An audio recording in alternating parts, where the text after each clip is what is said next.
Hello friends, welcome to my channel. मैं हूं आपका दोस्त महेश कुमार। फ्रेंड्स, आइए स्टार्ट करते हैं this topic. Room sensible heat factor, grand sensible heat factor and effective sensible heat factor क्या होता है, हम इसको डिटेल में अंडरस्टैंड करेंगे। सो फ्रेंड्स, आइए स्टार्ट करते हैं this room sensible heat factor. The room sensible heat factor is the ratio of room sensible heat to the summation of room sensible heat and room latent heat. So हम इसको लिख सकते हैं कि room sensible heat factor equal to room sensible heat divide by room sensible heat plus room latent heat. Okay, so friends, इसका meaning क्या है, आइए हम इसको समझते हैं। This is the psychometric chart. Let's suppose one process is there. In this, heating and humidification is going on. Means this process have heating and humidification. Heating and humidification means like this process will go. Like friends, in this direction, sensible heating is there. Sensible heating, and in this direction humidification is there. So in this direction क्या होगा friends, heating and humidification both process will be completing. okay, तो दोनों process होगा, heating and humidification process होगा in this direction. So like this one process is there 1 to 2. Correct. Now friends, अगर हम इसको horizontal draw करेंगे तो it will come like this, and vertical draw करेंगे तो it will meet somewhere point 3. Okay, so friends, here जो concept है वह 1 to 3 क्या होगा, लाइन 1 to 3, दिस लाइन क्या होगा, यह सेंसिबल हीट को रिप्रेजेंट करेगा. क्या करेगा friends, sensible heat. Okay, and line 2 to 3 क्या रिप्रेजेंट करेगा friends, latent heat. Okay, concept is clear. So जो हॉरिजेंटल लाइन है, this line it will give sensible heat, and the vertical line 3 to 2 it will give the latent heat. हम इसको find कर सकते हैं on the enthalpy chart. यहाँ पर क्या होता है फ्रेंड्स, एक एंथैल्पी चार्ट दिया रहता है.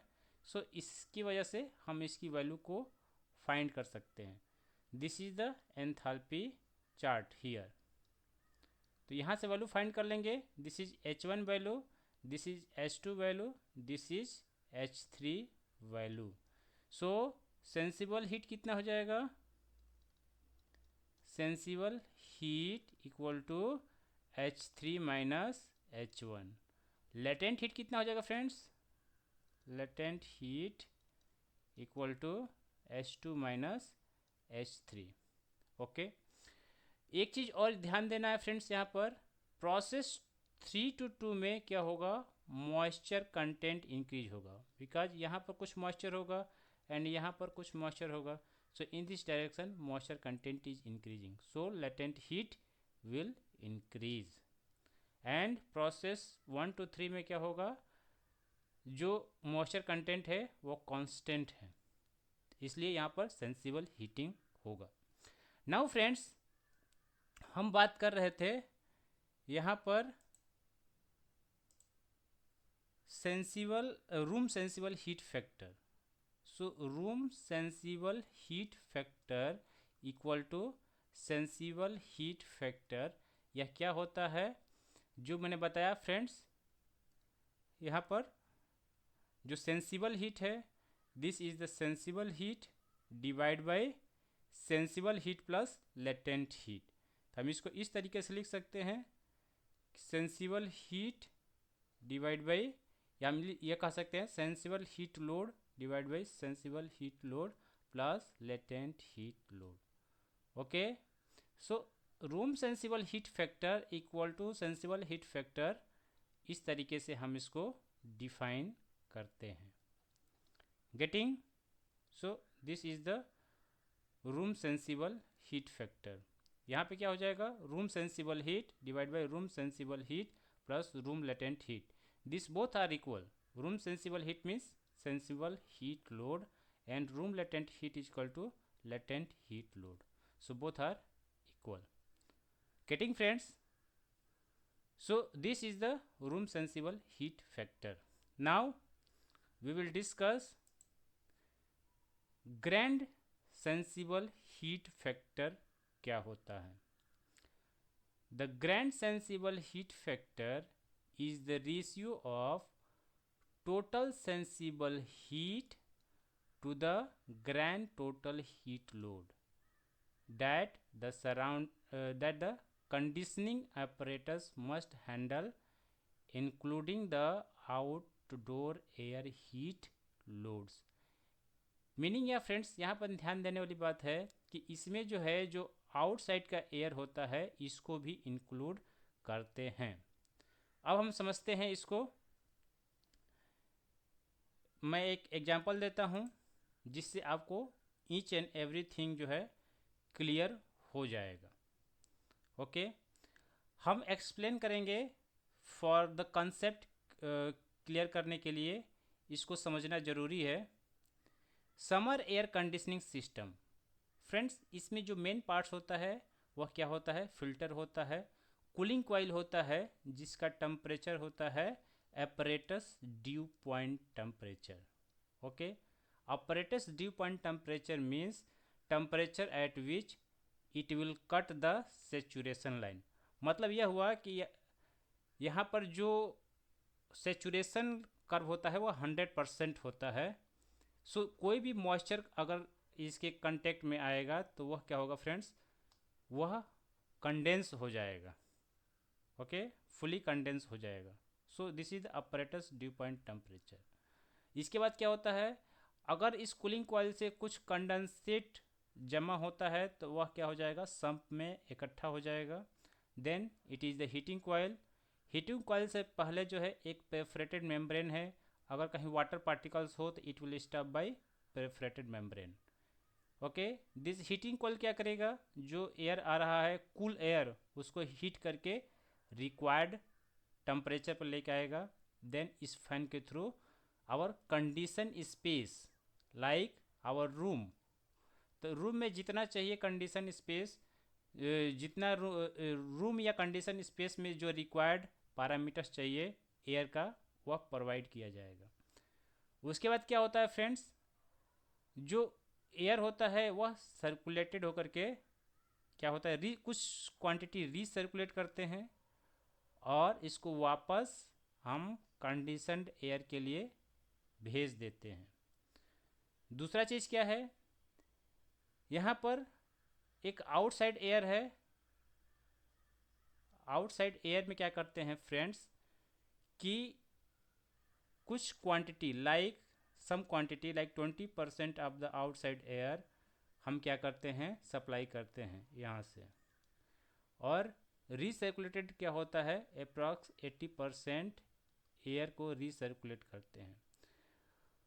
कहने का मतलब यह है फ्रेंड्स कि इन समर एयर कंडीशनिंग में टू एयर प्रोवाइड की जाती है, one is outside air and one is recirculated air. Okay, parts मैंने बता दिए, फिल्टर, कूलिंग कॉइल, सम्प जो है सम्प में इकट्ठा होता है, heating coil and fan. Okay, so recirculated air and outside air क्या होता है, बिफोर द फिल्टर मिक्स होता है, तो इसको हम बोलेंगे यहाँ पर mixed air. Okay, then it will pass through cooling coil, जहाँ पर क्या होगा, एयर कूल होगा और रिक्वायर्ड जो मॉइस्चर है वह आ जाएगा।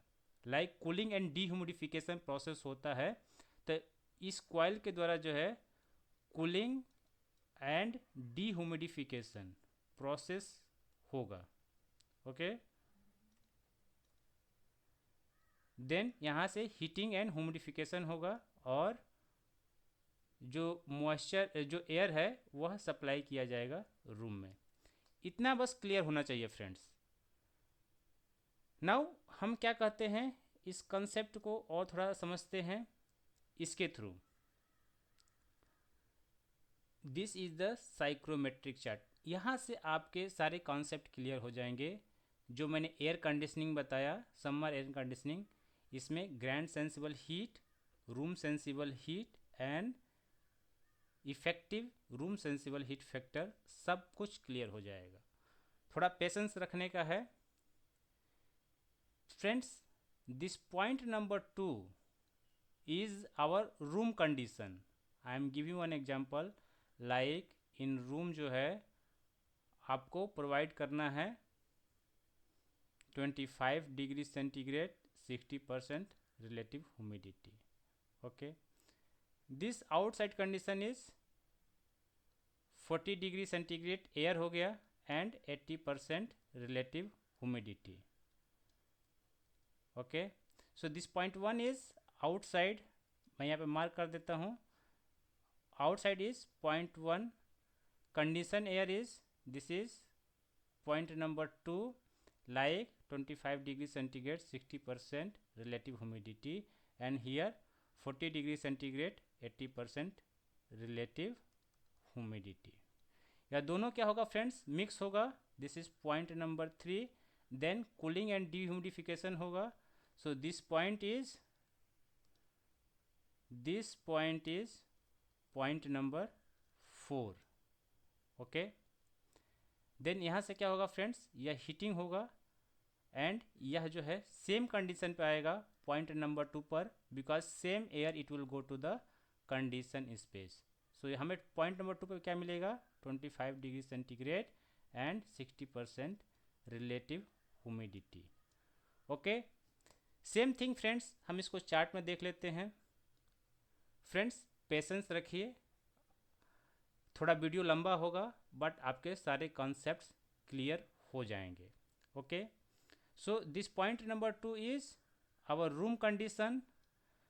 Point number 1 is outside, this is outside condition, 40 degree centigrade, 80% relative humidity. Point 3 is mixture of these 2 points। यहाँ पर outside आ रहा है, यहाँ पर recirculated air आएगा, तो यहाँ पर पॉइंट नंबर 3 पर मिक्स होगा।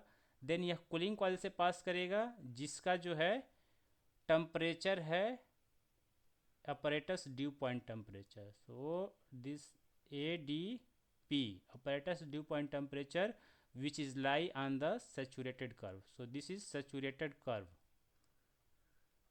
okay, कर्व जहाँ पर रिलेटिव ह्यूमिडिटी है 100%।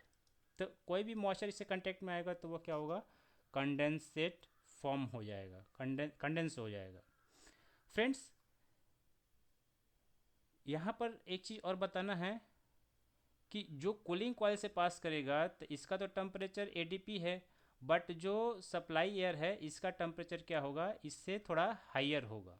लाइक इसका कूलिंग कॉइल का टेम्परेचर 10 डिग्री सेंटीग्रेड है, तो यहाँ पर क्या हो जाएगा 12 डिग्री सेंटीग्रेड हमें अचीव होगा ड्यू टू बाईपास फैक्टर। सो यहाँ पर क्या होगा, यहाँ पर देखिए दिस पॉइंट नंबर 4 हमें अचीव होगा। So this is because of this bypass factor. यहाँ पर 10 डिग्री सेंटीग्रेड है, तो यहाँ पर हमें 12 डिग्री सेंटीग्रेड अचीव होगा due to bypass factor. Okay, so point number 4 हमें अचीव हुआ, यहाँ पर गेटिंग पॉइंट नंबर 4 अचीव हो गया by the cooling and dehumidification process. Then 4 to process 2 को जा रहा है इन द हीटिंग केस। यहाँ पे हीटिंग हो रहा है, तो हीटिंग में क्या होगा फ्रेंड्स, यहाँ पर यह हीटिंग एंड ह्यूमिडिफिकेशन प्रोसेस हो रहा है। So it will go 4 to 2। Then हम अपने कहाँ पर आ गए, रूम कंडीशन में आ गए। यहाँ से रूम कंडीशन में आ गए, this air will go to room. So हम 2 पर आ गए हैं, तो यहाँ से हमारी साइकिल कंप्लीट हो जाती है। नाउ फ्रेंड्स अब पॉइंट आता है ग्रैंड सेंसिबल हीट फैक्टर क्या होता है। रूम सेंसिबल हीट फैक्टर मैंने समझाया कि हीटिंग एंड ह्यूमिडिफिकेशन में रूम सेंसिबल हीट फैक्टर क्या होगा। Now grand sensible heat factor में क्या होता है फ्रेंड्स, यहाँ पर देखिए कंबाइंड एयर हो रहा है, means recirculated air and outside air both mix होकर के वन कंबाइंड एयर बना रहा है। तो इस कंबाइंड एयर का या मिक्स्ड एयर का क्या होगा, जो सेंसिबल हीट होगा divide by total heat. Okay, तो इस केस में क्या हो जाएगा फ्रेंड्स, मैं यहाँ पर एक ड्रॉ कर लेता हूँ। यहाँ पर इसको ऐसे ले लेते हैं,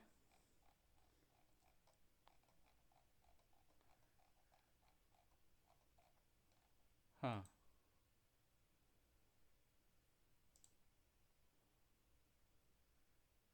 यहाँ पे इसको ले लेते हैं फ्रेंड्स फॉर प्रॉपर क्लियरिंग, जिससे कॉन्सेप्ट क्लियर हो सके।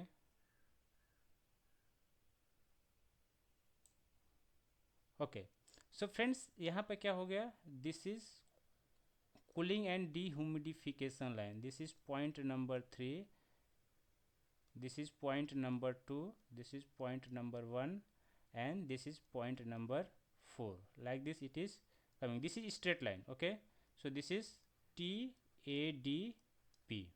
Okay, now friends, this is like this something, this is straight line. Friends, here you see this point number 3 is the mixture of outside air and recirculated air, correct? So in this case जो यहाँ पर vertical line and horizontal line होगा, यह क्या show करेगा, combined air का sensible heat and combined air का latent heat. Let's suppose इसको हमने पॉइंट नंबर 7 दे दिया। सो 4 to 7 क्या करेगा, इसको हम क्या लिखते हैं, टोटल सेंसिबल हीट। यह क्या हो जाएगा friends, total sensible heat. It means इसमें जो है रूम सेंसिबल हीट प्लस जो आउटसाइड का आया हुआ है आउटसाइड एयर सेंसिबल हीट, दोनों ऐड होगा, करेक्ट? इसको हम टोटल सेंसिबल हीट बोलेंगे। एंड 7 to 1 में क्या हो जाएगा, सॉरी 7 to 3 में, इसमें क्या हो जाएगा, टोटल लेटेंट हीट। तो टोटल लेटेंट हीट इसमें क्या हो जाएगा फ्रेंड्स, यहाँ पर क्या हो जाएगा, ये क्या जाएगा, room latent heat plus outside air latent heat. Okay, तो इसको हम ऐड कर देंगे तो यह क्या मिल जाएगा हमें, टोटल लेटेंट हीट मिल जाएगा। ओके, तो यहाँ से क्या हो जाएगा, grand sensible heat factor equal to total sensible heat divide by total sensible heat plus total latent heat. So friends, आपको समझ में आया कि टोटल सेंसिबल हीट में रिसर्कुलेटेड एयर का भी सेंसिबल हीट है एंड आउटसाइड एयर का भी सेंसिबल हीट है। इसी तरह लेटेंट हीट में क्या हो जाएगा, रूम का जो लेटेंट हीट है प्लस आउटसाइड जो एयर मिक्स हुआ है उसका लेटेंट हीट हम ऐड कर देंगे तो हमें टोटल लेटेंट हीट मिल जाएगा। So it is represented by this one, this is grand sensible heat factor line. So friends, इसको हम यहाँ से देख सकते हैं इस वाले ग्राफ में कि यहाँ से क्या हो जाएगा, जो 3 to 4 हो जाएगा, यह लाइन जो है हमारा grand sensible heat factor line होगा। आपको समझ में आया कि ग्रैंड सेंसिबल हीट फैक्टर में हम आउटसाइड एयर का जो है sensible heat and latent heat को काउंट करते हैं। Okay,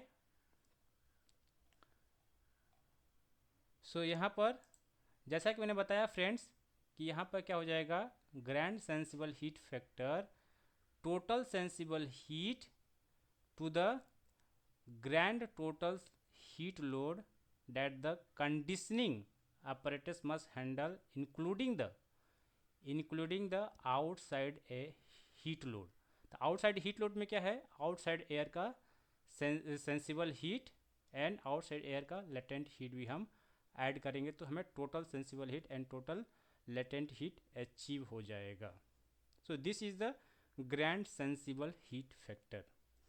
now friends, effective sensible heat factor क्या होगा, So effective sensible heat factor is defined as the ratio of effective room sensible heat to the effective room sensible heat and effective room latent heat. It means यहाँ पे हो जाएगा effective room sensible heat equal to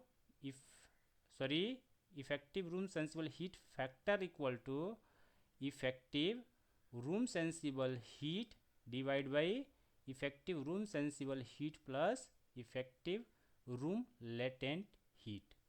okay, आइए हम इसको समझते हैं. क्या होगा फ्रेंड्स, यहाँ पर इस वाले पॉइंट में हम क्या करते हैं, थोड़ा सा इसको रब कर देते हैं. ये सब क्लियर हो चुका है. सो ये हमने यहाँ से इसको हटा दिया. अब हम इफ़ेक्टिव रूम सेंसिबल हीट की बात करेंगे. फ्रेंड्स, यहाँ पर आप देख सकते हैं दिस इज पॉइंट नंबर 2, जो हमारा रूम डिजाइन कंडीशन है, like 25 degree centigrade, 60% relative humidity. Okay, and जैसा कि मैंने बताया दिस पॉइंट इज क्या है, एपरेटस ड्यू पॉइंट टेम्परेचर. हम क्या करते हैं फ्रेंड्स कि एक लाइन ड्रॉ करते हैं ऑपरेटस ड्यू पॉइंट टेम्परेचर से पॉइंट 2 को. So this line will give the effective room sensible heat factor line. So this line will give effective room sensible heat factor line. इसमें भी क्या होता है फ्रेंड्स, बाईपास फैक्टर होता है. सो bypass factor के हम कैसे डिफाइन कर सकते हैं, क्या करेंगे, लाइन ड्रॉ करेंगे इसके पैरेलल, दिस लाइन के पैरेलल एक लाइन ड्रॉ करेंगे. तो 4 to 4 डैश, जो यहाँ पे 4 डैश होगा, this is 4 dash. So it will give the bypass factor on the effective line.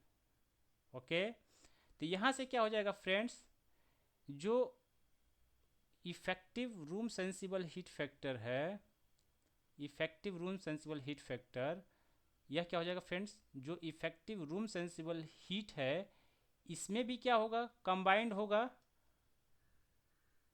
Outside air combined होगा, क्योंकि हम दोनों का इफेक्टिव ले रहे हैं. तो इसमें क्या हो जाएगा, इफेक्टिव रूम सेंसिबल हीट में डिफरेंस क्या है कि रूम सेंसिबल हीट लोड रहेगा प्लस बाईपास फैक्टर से हम मल्टीप्लाई कर देंगे किसको, outside air sensible heat. Okay, तो आउटसाइड एयर सेंसिबल हीट को अगर हम बाईपास फैक्टर से मल्टीप्लाई कर देंगे और इसको ऐड करते हैं तो हमारा इफेक्टिव रूम सेंसिबल हीट आ जाएगा. इसी तरह इफेक्टिव रूम लेटेंट हीट को हम कैसे फाइंड करेंगे, room latent heat plus bypass factor into outside air latent heat से हम मल्टीप्लाई कर देंगे तो हमें क्या मिल जाएगा, effective room latent heat. So यहाँ से हम क्या हो जाएगा, effective room sensible heat factor equal to effective room sensible heat divide by effective room sensible heat plus effective room latent heat. Okay friends, यहाँ पर एक डिफरेंस था. डिफरेंस क्या था कि जो ग्रैंड सेंसिबल हीट था, जो ग्रैंड सेंसिबल हीट के केस में जो सेंसिबल हीट लोड था, या हम कह सकते हैं टोटल हीट लोड, वहाँ पे क्या था, room sensible heat plus outside air sensible heat था. इसमें बाईपास फैक्टर से मल्टीप्लाई नहीं था. एंड टोटल लेटेंट हीट कितना था, ये क्या था, total sensible heat, total sensible heat, total latent heat कितना हो जाएगा, room latent heat plus outside air latent heat होगा. यह क्या होगा, ग्रैंड सेंसिबल हीट फैक्टर में हम ले रहे थे, बट इफेक्टिव वाले में हम ये लेंगे. गेटिंग फ्रेंड्स, तो होप आपको यह क्लियर हुआ होगा कॉन्सेप्ट. बाकी अगर आप डिफिनीसन लिखना चाहते हैं तो यहाँ से लिख सकते हैं कि यह effective room sensible heat factor का डिफिनीसन होगा. And this is the grand sensible heat factor का डिफिनीसन है. जिसे हम एग्ज़ाम में लिख सकते हैं। बट फॉर अंडरस्टैंडिंग पर्पज़ से मैंने एक्सप्लेन किया इनसाइड का भी, वह कैसे होता है। ओके, और कैसे हम लेते हैं इसको by the graph and by the summer air conditioning. Okay friends, तो होप आपको कॉन्सेप्ट क्लियर हुआ होगा। फ्रेंड्स, अगर आपको मेरा एक्सप्लेनेशन अच्छा लगे तो प्लीज़ लाइक कीजिए, कमेंट कीजिए, मेरे चैनल को सब्सक्राइब कीजिए फ्रेंड्स। Thank you.